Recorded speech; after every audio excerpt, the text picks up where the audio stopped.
Հեցի լիցենզիայի դադարեցումից ավելի քան 2 ամիս անց այժմ ընկերության շուկայական արժեքն է գնահատվում։ Այսօր այդ մասին հայտարարեց վարչապետ Նիկոլ Փաշինյանը, արձագանքելով հարցին՝ կա որոշում կառավարությունն ինքն է գնելու ընկերությունը, թե բաժնետոմսերը փոխանցվելու են այլ կառավարչի։ Դեռ մինչև լիցենզիայի դադարեցումն էր Փաշինյանը որոշել, որ Տաշիր ընկերության սեփականություն հանդիսացող բաշխիչ ցանցերի հարցով այս երկու սցենարներից մեկով են շարժվելու։ Եթե հեցի շուկայական արժեքը կլինի,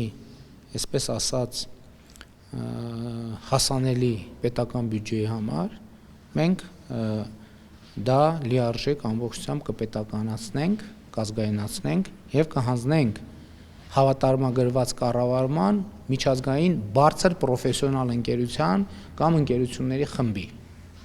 Այսինքն հիմա շուկայական գնահատման գործընթացն է տեղի ունենում։ Վարչապետը սակայն չմանրամասնեց, ում կողմից է գնահատումն իրականացվում։ Արդյոք դա արվում է սեփականատերերին վաճառքի գին առաջարկելու համար, թե գերակաշահ ճանաչելու ճանապարհով են ընթանալու։ Ավելի ուշ այս հարցերի պատասխանները փորձեցինք ստանալ կառավարությունից, առաջարկեցին գրավոր դիմել։ Օրենքով ընկերության լիցենզիայի դադարեցումից հետո 3 ամսվա ընթացքում, որը լրանում է փետրվարի վերջին, կառավարությունը պետք է սեփականատիրոջ հետ համաձայնության գա ընկերության գնի շուրջ։ Եթե գործարքը եռամսյա ժամկետում չի իրականացվում, ընկերությունը ըստ սահմանադրության ճանաչվում է հանրային գերակաշահ, սեփականատիրոջը փոխհատուցում տրամադրելու պարտադիր պայմանով։ Հեցի նախկին տնօրեն Դավիթ Ղազինյանի փոխանցմամբ ընկերության սեփականատերերին դեռ որևէ առաջարկ չի արվել։ Ավելին ասած, սեփականատերերը գնահատման գործընթացից տեղեկություն չունեն։ Կամ հիմա գնահատում են անում նոր առաջարկ անեն, կամ արդեն հասկանալով, որ իրենց առաջարկը հետաքրքիր չի լինելու եւ Կարապետյանի տեսակետի առողջապ արդեն գնում են գերակաշահի համար գնահատելու։ Դավիթ Ղազինյանի խոսքով սեփականատերերի համար ակնհայտ է, որ ընկերության համար կառավարությունն առաջարկելու է շուկայականից մի քանի անգամ ցածր գին։ Նրա փոխանցմամբ իրենք տեղյակ չեն ով է գնահատումն իրականացնում, բայց ասաց տվյալ ընկերությունը պետք է լինի միջազգային անկախ կազմակերպություն։ Իսկ արժեքը պետք է որոշվի ոչ թե այս պահի դրությամբ, երբ լիցենզիան դադարեցված է, այլ մինչ կառավարության կողմից ժամանակավոր կառավարչի նշանակումը։ Եվ մենք ունենք խորը կասկածներ, որ կառավարիչի կառավարման ընթացքում ընկերությունը շատ այսպես վատթար վիճակում է, ապիկար կառավարման արդյունքում, այդ իսկ պատճառով իրավունք չունեն նրանք գնահատել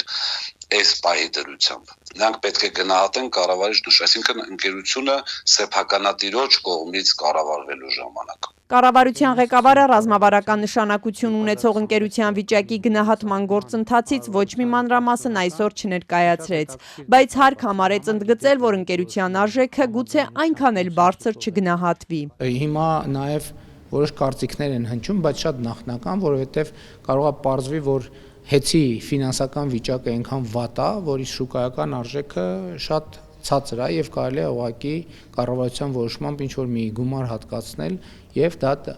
դարձնել չեմ կարող ասել, քանի դեռ թղթի վրա չկա այդ գումարը, խոսակցություններ կան, բայց ես հիմա որևէ բան չեմ ասի։ Հայաստանի էլեկտրական ցանցերի համար սեփականատեր Կարապետյանները կառավարությունից $500 միլիոն են պահանջում ամիսներ առաջ արբիտրաժային տրիբունալ ներկայացված հայցով։ Արդյոք հենց այսքան էլ գնահատում են ընկերությունը, Ղազինյանը թիվ նշել չցանկացավ։ Հաշվի առնելով, որ դեռևս այսպես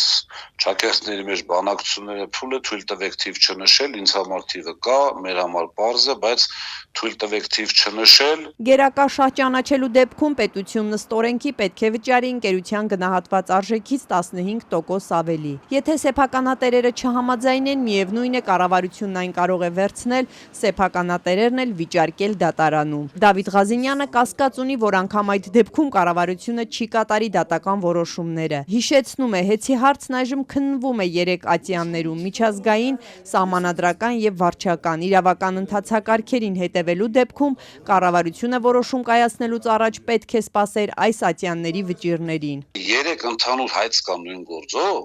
այս մարդիկ որոշել են կանգ չառնել։ 3-ի յուրաքանչյուրի որոշումը արդեն խնդրեմ է ստեղծելու։ Չեմ ասում երկրի իմիջը, մյուսը, այդ արդեն կա, արվել է ներդրումների մասով, բայց 3 այսպես մեր վիճարկման յուրաքանչյուրը արդեն ստեղծելու է խնդրեմ այս process-ի համար։ Տաշիր ընկերության սեփականատեր Սամվել Կարապետյանին պատկանող հեծը վերցնելու գործընթաց իշխանությունը սկսեց այն նույն փուլում, երբ եկեղեցուն պաշտպանելուց հետո բանտում հայտնվեց Սամվել Կարապետյանը։ Վարչապետը Կարապետյանի հարցազրույցից ժամեր անց հայտարարեց, ազգայնացնելու են հեծը, որից պաշտոնավարման 7 տարիների ընթացքում հրապարակային լուրջ դժգոհություններ չեն ունեցել։